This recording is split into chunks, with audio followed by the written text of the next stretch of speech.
আসসালামু আলাইকুম এভরিওয়ান, কীরকম আছেন? আলহামদুলিল্লাহ, আমিও খুব ভালো আছি আপনারা দোয়ায়। সো আমি এক জায়গায় ঘুরতে এলাম, সে জায়গাটার নাম হইলো, আমি অন বলবো না, সবার লাস্টে আপনারা বলবো।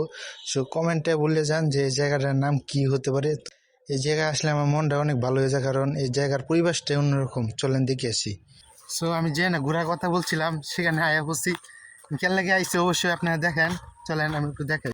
এলাকায় ঘুরতে আসা ফিলিংসটা আমার অন্যরকম, যেরকম মনে হয় যে আমি ঢাকা শহরে না, আমি আমার নিজে গ্রাম অঞ্চলে আছি। কারণ এর পরিবেশটা অতটাই সুন্দর, অতটাই মুক্ত করে আমার ঘরে, যে বলার বাইরে। যে কোনো শাক সবজি এরকম কিছু নাই যেন পাওয়া যায় না।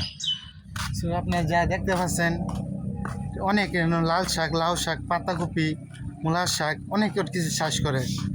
আমি না আইতাম মাঝে মাঝে, বাট গত 2 বছর ধরে নাই না, সেই জন্য আজকে আয় বললাম। পুরো এটা গ্রামের অঞ্চল পুরাটাই দেখেন।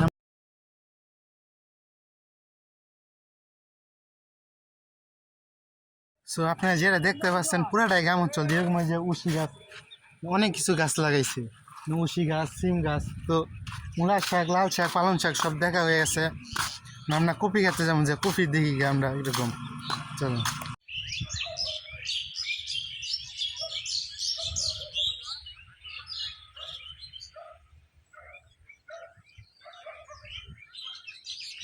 এবারে ফসলটা এতটা ভালো হয় না, যার কারণে চাষিরা এতটাও খুশি নয়। কারণ তারা যে পরিশ্রম, যে শ্রম দিছে, এই সময় হিসাবে এরা এরকম কোনো লাভ পায় নাই। যার কারণে তারা এখন খেত কুত এইসব কিছু করা বাদ দিছে।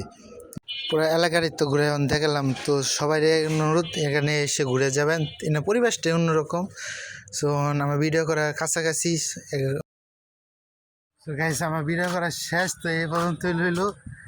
আমার ইউটিউব চ্যানেলে দেওয়া আছে, অবশ্যই এখানে দেখে আসবেন। এই জায়গার না, পুরো জায়গার নামটা হলো মার্কা। অবশ্যই যারা যারা পারেন না, অবশ্যই কমেন্টে বলে যাবেন। তো শেষ আজকে ভিডিও এটুকুই।